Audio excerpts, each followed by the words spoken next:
매일성경 묵상 나눔입니다. 6월 19일 토요일입니다. 잠언 26장 1절에서 16절의 말씀입니다. 본문을 읽습니다. 미련한 자에게는 영예가 적당하지 아니하며 마침 여름에 눈 오는 것과 추수 때에 비 오는 것 같으니라. 까닭 없는 저주는 참새가 떠도는 것과 제비가 날아가는 것과 같이 이루어지지 아니하느니라. 말에게는 채찍이요 나귀에게는 재갈이요 미련한 자의 등에는 막대기니라. 미련한 자의 어리석은 것을 따라 대답하지 말라. 두렵건대 너도 그와 같을까 하노라. 미련한 자에게는 그의 어리석음을 따라 대답하라. 두렵건대 그가 스스로 지혜롭게 여길까 하노라.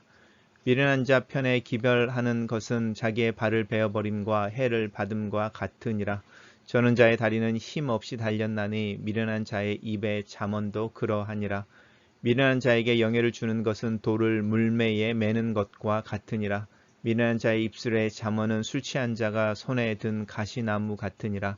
장인이 온갖 것을 만들지라도 미련한 자를 고용하는 것은 지나가는 행인을 고용함과 같으니라. 개가 그 토한 것을 도로 먹는 것 같이 미련한 자는 그 미련한 것을 거듭 행하느니라. 내가 스스로 지혜롭게 여기는 자를 보느냐. 그보다 미련한 자에게 오히려 희망이 있느니라. 게으른 자는 길에 사자가 있다, 거리에 사자가 있다 하느니라. 문짝에 돌저기를 따라 도는 것 같이 게으른 자는 침상을 도느니라. 게으른 자는 그 손을 그릇에 넣어도 입에 올리기를 괴로워하느니라. 게으른 자는 사리에 맞게 대답하는 사람 일곱보다 자기를 지혜롭게 여기느니라. 두 개의 단락으로 나누어져 있습니다.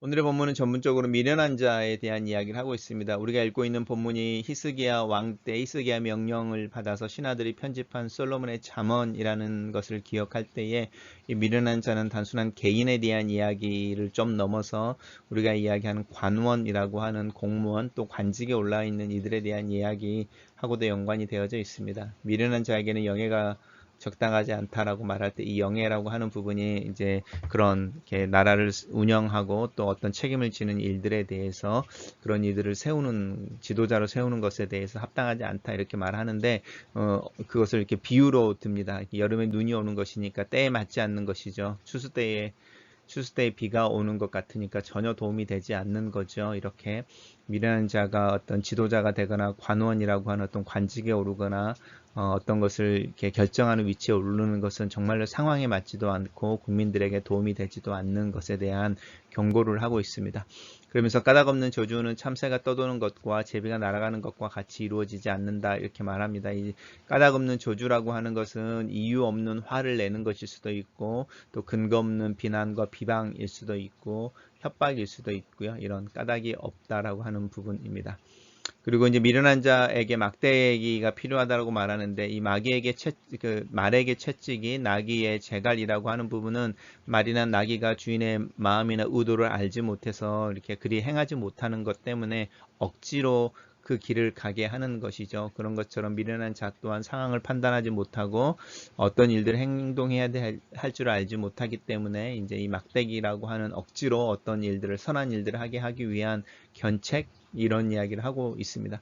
그러면서 또 반대의 말도 있습니다. 그렇게 미련한 자를 억지로라도 어떤 일들을 행하게 하기 위해서 자극을 주는 것들도 필요하지만 때로는 그냥 내버려 두는 것이나 조금 멀리하는 게 필요하다라고 말하는 부분이 어리석은 것을 따라 대답하지 말아라 라든지 또 그의 어리석음을 따라서 대답해라 이렇게 말합니다. 그래서 이렇게 조금 반복되어지면서 때로는 말하지 말라, 대답하지 말라, 때로는 대답해라 이렇게 말하는데 잘 분별해서 그 사람의 형편에 맞게 말을 하거나 말을 하지 않아야 한다. 이제 이렇게 우리에게 이제 경고해주고 있는 부분입니다. 또 계속 미련한 자가 나오는데 미련한 자를 이렇게 어떤 소식을 전하는 자로 사신으로 쓰는 것에 의미 없음. 오히려 해로움에 대한 이야기가 나오고요. 또 저는 자의 다리는 힘이 없이 달려있는 것처럼 미련한 자의 입에 잠언도 그러하다라고 말하는데 이 미련한 자가 입에서 나오는 충고라고 하는 것, 조언이라고 하는 것, 또 그가 깨달았다고 하는 어떤 말들의 의미 없음에 대한 이야기를 하면서 다시 이제 반복되어집니다. 미련한 자의 영예를 주는 것, 맨 처음에 1절에서 미련한 자에게 영예가 적당하지 않다라고 하는 말이 8절에서 다시 반복되어지면서 미련한 자에게 영예를 주는 것은 돌에 물매를 매는 것과 같다라고 하는 것이죠. 돌에 물매를 매는 거니까 이 물매도 돌이고 돌에 더 물매를 매는 거니까 훨씬 더 무거운 돌이 되어져서 물에 가라앉아 버려서 쓸모가 없게 되어지는 부분입니다.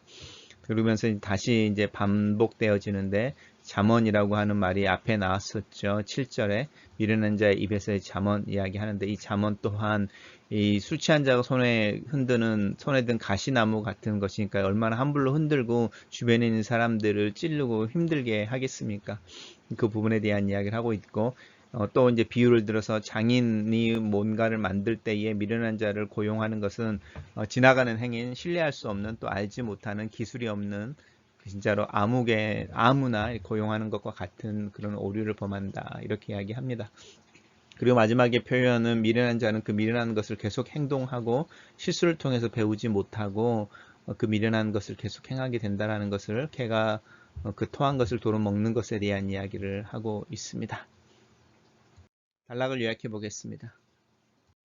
미련한 자에게 영예가 합당하지 않으며 그의 등에 막대기가 합당하다. 그의 말은 술 취한 자의 행동과 같고 걔가 그 토한 것을 도로 먹는 것처럼 그 미련한 행동을 거듭 행한다. 이렇게 정리해 봤습니다.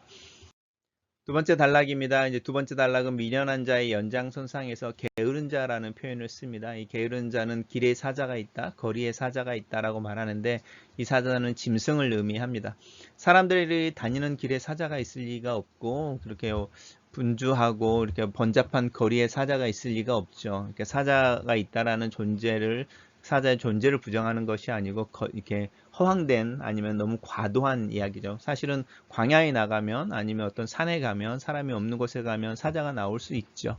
그렇지만 이 길에 사자가 있다, 거리에 사자가 있다라고 하는 말은 허황된 이야기를 하고 있는 것이고요. 허황된 상상일 수도 있고 망상에 가까운 변명일 수도 있어서 게으른 자가 자기의 게으름에 대한 핑계를 대는데 그 핑계가 의미가 없다 이렇게 말합니다. 그리고 이제 문짝이 돌적이를 따라 돕는 것 같이 게으른 자는 침상에서 돈다 이렇게 말하는데 이 돌적이라고 하는 것은 문의 귀퉁이에서 벽과 가까이 있는 문의 귀퉁이에서 문이 이렇게 돌 수 있게 열렸다 닫혔다 할 수 있게 도는 이런 고정하는 거죠. 지금은 잘 볼 수 없는 그 단어이기도 하지만 사실은 문짝을 고정해 주고 있는 부분들입니다. 그래서 침상에서 돈다라고 하는 부분 또 먹는 것조차도 사실은 괴로워한다라고 하는 이 게으름의 극치에 대한 이야기를 하고 있는데 이제 재밌는 것은 이 게으른 자에 대한 이야기를 하면서 이 게으른 자의 어떤 특징에 대한 이야기를 하는데요. 사리에 맞게 대답하는 7사람이니까 지혜로운 사람인 거죠. 지혜롭고 슬기로운 사람, 명철한 사람이 7명인 거니까 정말 완벽한 지혜로운 자인 거죠. 지혜의 어떤 완전한 상황, 양으로 치면 100%또 이 지혜라고 하는 부분이죠. 지혜라고 하는 분의 완벽한 모습보다 자기가 더 지혜롭다고 여긴다. 그러면서 오히려 게으름의 근원에 대해서 이야기할 때 그게 어리석기 때문이 아니라 정말 자기가 어리석은데 그 어리석음을 깨닫지 못하고 오히려 자기가 지혜롭다고 생각하는 것 때문에 어리석은 자가 되고 그 어리석음 때문에 게으른 자가 된다라고 말하고 있습니다. 단락을 요약해 보겠습니다. 게으른 자는 상황을 핑계하고 침상 위에 뒹굴며 손가락 하나 움직이기를 싫어하고 지혜로운 7명보다 자신이 더 지혜롭다고 생각한다. 이렇게 요약해 봤습니다. 첫 번째 묵상 포인트입니다. 나는 미련한 자인가? 지혜로운 자인가? 이 자기평가의 기준은 무엇인가? 상황에 대한 판단 능력도 중요하지만 사람을 보는 눈 또한 중요한 것 같다. 사람을 보는 눈이란 나에게 잘해주는 사람, 듣기 좋은 말을 하는 사람을 옆에 두는 것을 의미하지 않는다. 어떤 사람의 말에 정직과 성실이 담겨져 있는지, 그 사람의 마음의 깊은 곳에서 나오는지, 자신에 대한 이야기를 하는지, 남에 대한 험담과 비판을 하지 않는 것과 같은 어떤 사람의 말 속에 담겨져 있는 그 사람의 마음을 볼 수 있는 능력, 그것이 사람을 보는 눈인 것 같다. 나는 이 눈을 가지고 있는지, 나는 다른 사람들의 눈에 이렇게 정직과 성실, 또 나에 대한 이야기를 하는 겸손한 자로 보이는지, 나는 악담과 저주의 말을 두려워하고 있지는 않는지, 그런 말들이 크고 거대하게 보이지만 곧 사라져 버리는 말에 불과하다라는 것을 믿고 알고 있는지, 징계와 훈계의 회초리가 필요한 이들에게 대답을 해주고 바로 잡아줘야 할 때와 말리지 않도록 상관하지 않는 게 좋을지를 분별할 수 있는지, 게으른 자는 상황에 핑계를 댄다. 바깥에 사자가 있다는 허황된 핑계를 댄다. 집 안에서 잠만 자고 겨우 새끼를 챙겨 먹으면서 그것도 귀찮아한다. 그런데 이런 게으름의 원천이 교만이라고 성경은 지적한다. 배울 필요가 없다는 교만, 땀의 가치를 인정하지 않는 교만, 은혜를 하찮게 여기는 교만, 사명과 부르심을 무시하는 교만, 하나님 앞에서 성실하지 않는 삶의 교만, 결국은 자신의 삶을 겸손하게 보지 못하며 인생을 향한 하나님의 부르심에 대한 외면이 게으름의 원천이다. 이 영적인 문제가 내 삶에서 어떤 습관으로 나타나고 있는지 나를 돌아본다. 나는 무슨 일에 게으르고 이런저런 핑계로 그 게으름을 합리화하고 있지는 않는지. 글로 쓰는 기도입니다.